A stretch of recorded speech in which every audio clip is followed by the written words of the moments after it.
have jobs? Okay, quite a few of you. Well, have you ever thought the amount you're making is ever enough?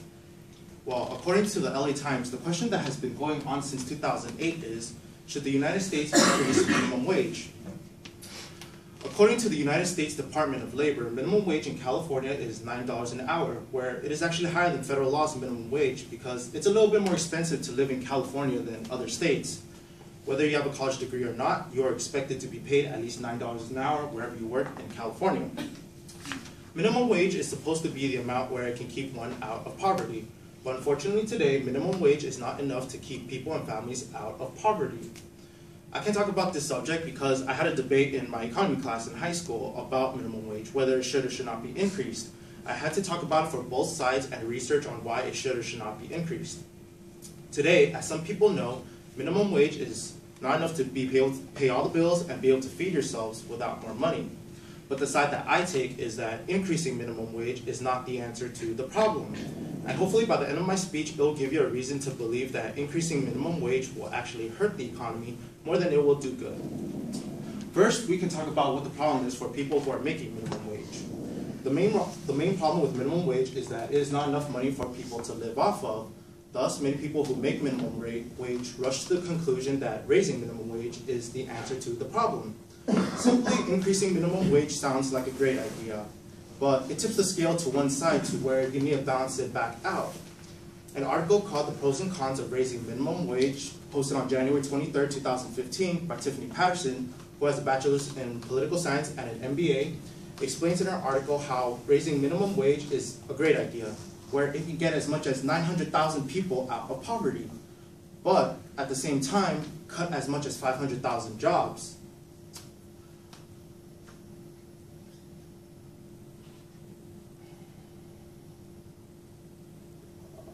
First of all, we want to increase the amount of jobs, not take them away to create more jobless people.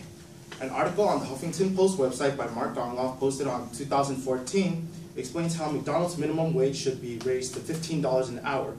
This is actually ridiculous, knowing how some people who work in offices with college degrees makes barely above minimum wage, while some people who work at fast food restaurants like McDonald's makes way above minimum wage. So a person who has a college degree makes less than someone who doesn't have a degree. Does that make sense? What's the point of college if you can make more than someone who has a degree? The main point is that minimum wage isn't made for full-time workers, but rather for college students and young adults who want to make that extra money as part-times. But for those who don't have college degrees, minimum wage jobs are their only option, thus can't seem to make enough for a living. Now that we know what the problem is, we can now talk about the cause of minimum wage. The sole reason why minimum wage is not enough is mainly because of expensive living expenses like rent and bills. Some people and families can barely make a living because all the money they make go to rent and bills. Some people even have to starve themselves for certain days to save money for food in the future. An article by Judah Silver, posted on Pew Research Center on February 18, 2014, critically explains how the United States assumes the amount of minimum wage required for people and families to live at the bare minimum. But the numbers that keep these families living at the bare minimum keep increasing while the amount of minimum wage stays about the same, or barely rises. Not only that, but companies are also laying off workers because there isn't a demand for their foods or products, leading to no profits made. If no profits are made, companies must lay off their workers to save money that's being lost. Certain companies believe that minimum wage jobs are enough for the workers to live off of, so they only care about the profits. When profits go down, workers get laid off to save money.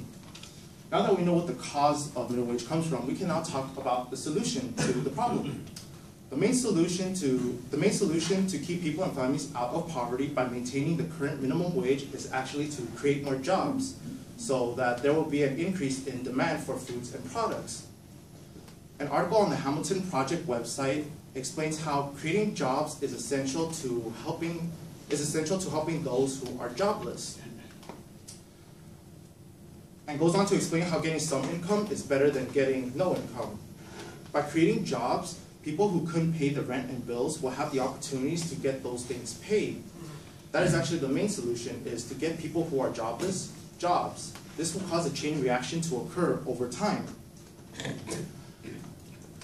Once people have jobs, the demand for foods and products start to increase, thus creating profits for companies.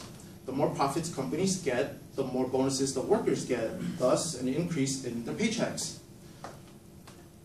An article on Future of Freedom Foundation's website by Lawrence Vance explains that as long as companies make money, the workers will definitely make more money due to the bonuses that are added to the paychecks.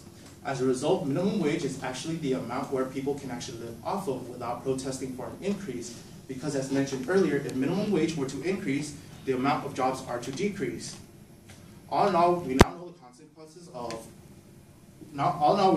consequences of raising minimum wage. As a result, creating jobs and increasing the demand for certain foods and products is the best solution to solve this long-term problem. Hopefully this speech has persuaded you that increasing minimum wage is not the answer to the problem after you have done some research. There's two sides to an issue, but it's really up to you to decide which side you are on after some research. Thank you.